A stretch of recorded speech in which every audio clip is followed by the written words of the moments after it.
The Pentagon just released 72 new files on unidentified objects. One of them describes an orange orb, a mother, launching smaller red spheres into the night sky. And buried inside the official report is a number they could not avoid printing. 40% of these cases have no explanation, not no comment, not still investigating, no explanation. These files didn't come from a tabloid or a forum or some account online. They came from the CIA, the FBI, NASA, and the United States Army. We're going to do something most channels won't. We're not going to tell you it's aliens. We're going to show you exactly what's in the files and let the most powerful military on Earth tell you in its own words that it doesn't know what this is.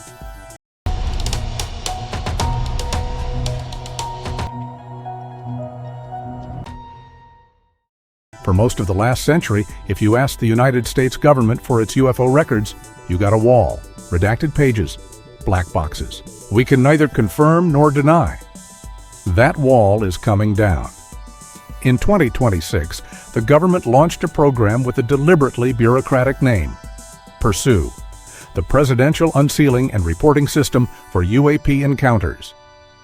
The promise was simple, and for anyone who'd followed this for decades, almost unbelievable. The files would be released to the public, in batches, every few weeks.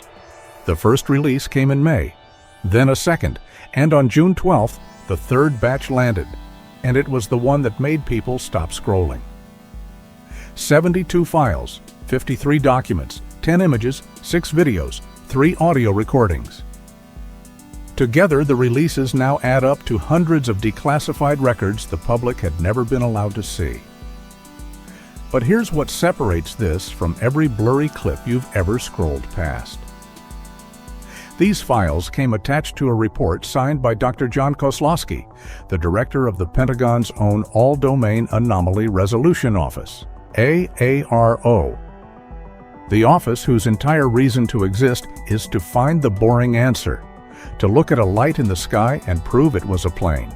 Hold on to that, because the people telling you they cannot explain these objects are the exact same people who are paid full-time to explain them away.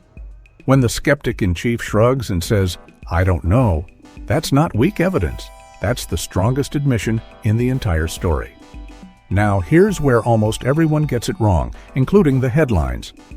When the Pentagon says a case is unexplained, most people hear, "We didn't look hard enough," lazy, incomplete, like they filed it under whatever and moved on. It's the exact opposite. And once you understand the process, that word, unexplained, stops being boring and starts being terrifying. Every single case runs through a process of elimination, a checklist, and they go down it, one line at a time. Is it a commercial jet? A military aircraft? A drone? Is it a weather balloon? A surveillance balloon? A child's Mylar party balloon that drifted into the frame? Is it a bird or a flock of them catching the light? Is it a satellite? A Starlink train crossing the sky in a line? Is it glare on a camera lens? A reflection? A temperature inversion bending light near the horizon? Is it a sensor glitch? An artifact from the camera itself? Is it space debris? A meteor burning up? A piece of a rocket falling back down? One by one, they cross each one off. Unexplained is what's left after every ordinary answer is already gone. So that clever theory you're forming right now, the one where you're about to say, "Oh, it's obviously just a..." I want you to understand, they already had that thought. They tested it, and they threw it out. And for 40% of these cases, there is nothing left to throw away. Not one ordinary explanation survives. Now, I'm going to be honest with you, because honesty is the only thing that makes this matter, and it's the thing the rest of the internet refuses to do. Part of that 40% is simply insufficient data. A grainy 10-second clip, one witness, no instruments. Not enough to conclude anything either way. Fine, be skeptical of those. You should be. But here's the part that should keep you up at night. A hard core of that 40% does not have that problem. These are cases with good data, radar lock, infrared, human eyes, multiple sensors agreeing with each other, multiple trained observers, pilots, soldiers, officers, watching the same thing at the same time. People whose entire job is to correctly identify what's in the sky. And even with all of that, nothing fits. That's not a story about blurry photos.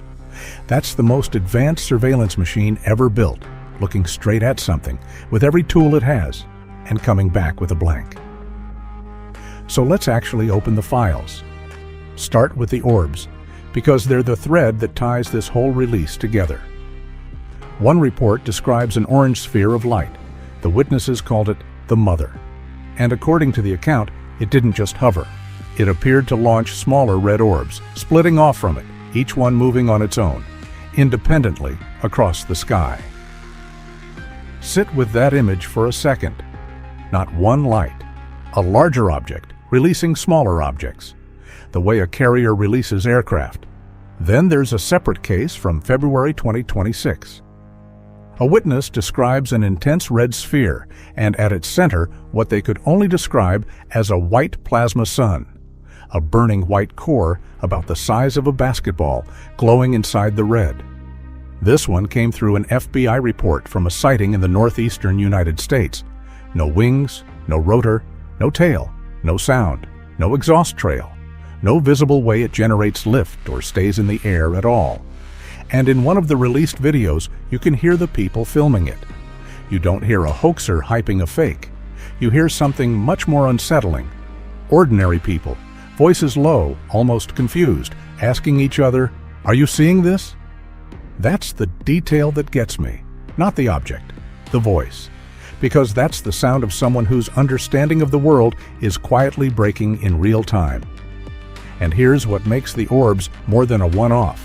They don't appear once. Red and orange spheres show up again and again across different files, different states, different years, reported by different people who never spoke to each other. Same shape, same impossible behavior. When one person sees something strange, it's a story. When dozens of strangers independently describe the same strange thing, that's a pattern, and patterns are much harder to laugh off. Now, if it were only glowing spheres, you could maybe tell yourself a story. Drones, flares, some classified balloon. But the files don't cooperate with that, because the shapes don't stay consistent, and that's its own kind of problem. One report describes a spinning disk, a classic, the shape we've been mocking since the 1950s. Except this one was documented, sending out distinct beams of light. Another describes an object so strange, the witnesses struggled to even name it. They landed on potato-shaped, a creamy opalescent whitish surface like it was covered in overlapping fish scales. Irregular, non-symmetrical, panels that didn't line up the way any human-built craft would. Discs, spheres, whatever the potato was. These aren't all the same thing, and that breaks the easy explanations in both directions. Because if it's all secret American technology, one classified program, why does it keep showing up in completely different forms?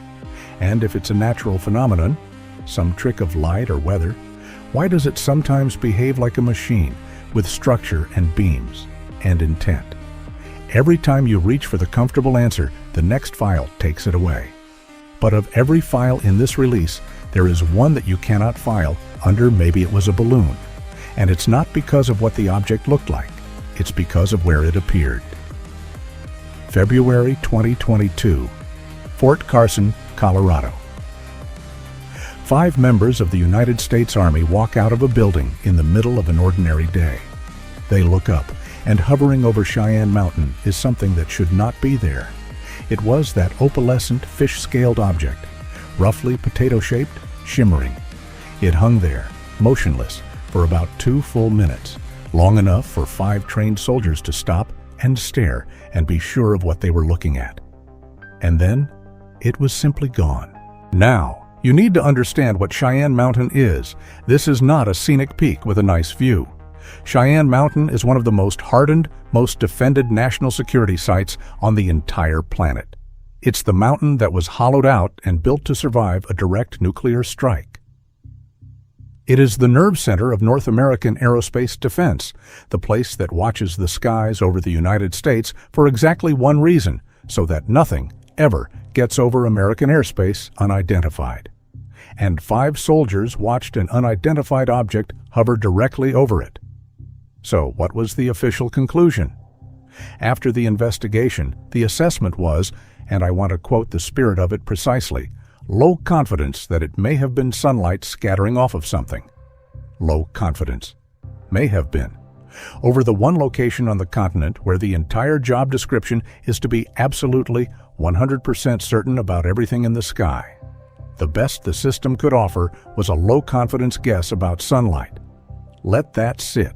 The place built to leave nothing to chance left this to a shrug. And if you're telling yourself this is just an American problem, a few jumpy soldiers, here's a file with a passport. July 2, 2008, Harare International Airport, Zimbabwe, thousands of miles from the United States. Witnesses report an object hovering over the airport. They describe it as disc-shaped, with a hollow center and a ring of lights rotating along the underside. And some reported that it appeared to emit beams of light downward, a strange light over a foreign airport. On its own, you might file it away, except for what happened next. And this is the part that changes everything. A CIA report on that sighting was transmitted to the White House Situation Room. And across the United States intelligence community, stop and absorb the weight of that. The Situation Room is not where you send curiosities. It's the room where the most serious national security decisions on Earth get made. It's where the people who advise the president sit. The Central Intelligence Agency looked at an unidentified object over an airport in Zimbabwe and decided it was serious enough to put in front of the most powerful people in the world. They didn't know if it was a foreign government's secret reconnaissance craft, which would be alarming, or something else entirely, which would be worse. And to this day, with the file now public, the United States government still does not say what it was. For decades, caring about any of this got you laughed out of the room. It was the punchline. Tinfoil hats and grainy photos. That era is over, and the proof isn't a feeling, it's official. In June 2026, the government created a new UAP Science Advisory Council, and to lead it, they didn't pick a believer or a showman. They picked Avi Loeb, a Harvard astrophysicist, one of the most cited scientists alive. His council now formally advises the Director of National Intelligence, the Pentagon's AARO, the FBI, and the White House. And listen to how he frames it. Loeb doesn't call it a fairy tale, and he doesn't call it a hoax. He calls it a detective story. A mystery with real evidence, one that can actually be solved if we're willing to look without flinching.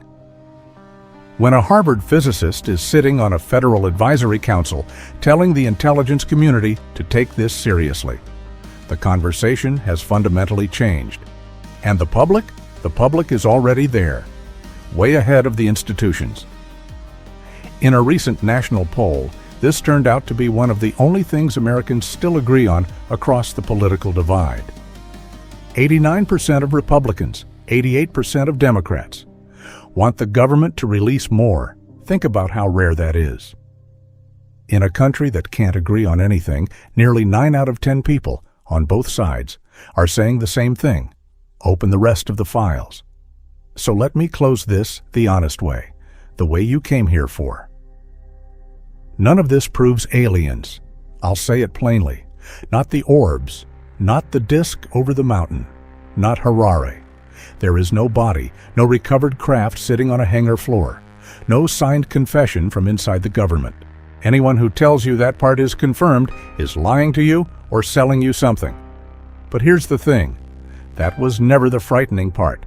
The frightening part is the part that is confirmed, the part with a federal signature on it. The United States government, through the CIA, the FBI, NASA, and the Pentagon, is now officially on the record stating that 40% of what it tracked it cannot explain. After ruling out every aircraft, every balloon, every bird, every satellite, every trick of light, 40% left standing with no ordinary answer at all. For decades, "we don't know" was a whisper in the dark from people you were told not to trust. Now it's printed on an official report, signed by the director of the office built to debunk it. And remember, this is only what they've chosen to show us. There are files still sealed. And former senior intelligence officials have said on the record that there is footage in classified settings that is, their words, better than anything that's been released. Which leaves us with the only question that actually matters tonight. If this, the orbs, the nuclear mountain, the report that went to the president's situation room, if this is the 40% they're willing to let you see, what is in the part they're still hiding? Look closer, because the deeper you look, the harder it becomes to believe the world is as ordinary as it seems.